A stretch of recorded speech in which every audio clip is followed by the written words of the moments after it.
ঈদের কেনাকাটা, ঈদের মধ্যে কি নতুন জামা ফরজ? নতুন জামা তো সুন্নত না, নতুন জামা তো মুস্তাহাব না, নতুন জামা তো কোনো ক্রাইটেরিয়ার মধ্যে পড়ে না। ঈদের দিনে আমাদের জন্য বলা আছে ইয়ালবাস আহসানা মালাবিসিহি, তার যা ড্রেস আছে এর মধ্যে যেটা সুন্দর ওটা পরবে। নতুন ড্রেস কিনতে হবে আপনাকে কে বলছে? তাহলে ওমর, অর্ধ পৃথিবীর খলিফা ওমর তার জামা ধুয়ে দিয়েছেন, এজন্য ঈদের দিন জামাতে আসতে পারতেছেন না। নতুন জামায় যদি কিনে আবাদত হইতো, তার সাহাবীরাই সবচেয়ে বেশি নতুন জামা কিনতে, তাদের মতো আবাদতকারী তো আমরা না। রমাদানের তারা কিছুই বুঝে নাই।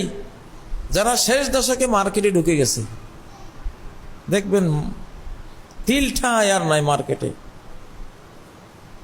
মনে হয় যেন বুখারীর হাদিসটা এরকম যে নবী সাল্লাল্লাহু আলাইহি সাল্লাম শেষ দশক আসলে তার স্ত্রী, ছেলে, মেয়ে, সাহাবী সবাইকে নিয়ে বাজারে চলে যেতেন। আজকের মুসলমানদের আমল দেখলে তো হাদিসটা মনে হয় যেন তারা এমন পাইছে বুখারীতে যে নবী সাল্লাল্লাহু আলাইহি সাল্লাম শেষ দশক আসলে তিনি আল্লাহকে বাদ দিয়া মসজিদ, মাদ্রাসা সব কিছু, এখন ঈদ, এখন ঈদের যে একটা অতিরঞ্জিত ঈদের যে কাজটা, মনে হয় যেন সবাই বাজারে ঢুকে যেতেন। আসেনি দুই একটা হাদিস এরকম,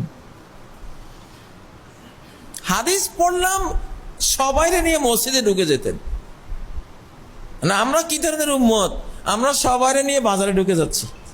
আর কি ধরনের বাজার, আহারে, সেখানে রোজা তো গেছে গেছে, ঈমানও গেছে। কারণ একটা হারাম জিনিস দেখে যদি পছন্দ লাগে আপনার, তাতে ঈমান নাই, বেঈমান। কে আছে যে বাজারে ঢুকে এত পাপাচারের যেখানে বেসাতি বন্যা বয়ে যাচ্ছে সেটাকে আপনি ঘৃণা করছেন? পোশাক পরা উলঙ্গ নারীকে দেখলে একটা লানত দিতে বলা হয়েছে, এলানুহুন্না ফাইন্নাহুন্না মালউনাত, আরে লানত দাও, কারণ এরা মালউন, এরা মালাউন, এরা অভিশপ্ত, এরা দেশও খাবে, সংসার খাবে, মানব জাতি ধ্বংস করে দেবে এরা। কেন লানত দিতে বলেছে? লানত না দিলে আপনি যে ভালোবাসা দেবেন, লানতটা না দিলে তো ভালোবাসা দিবেন, আর যেই মাত্র ভালোবাসা দিলেন ওর পাপের শতভাগ অংশীদার হয়ে গেলেন এবং ওর অভিশাপের ভাগীদার হয়ে গেলেন। আল মারউ মা মান আহাব্বা, যে যারে প্রেম দেয়, ভালোবাসা দেয়, সাথে সাথে তার সাথিত্ব তার সাথে কেবল লেগে গেল। লানত হলে লানত, তার উপরে গজব পড়লে আপনার উপরে গজব।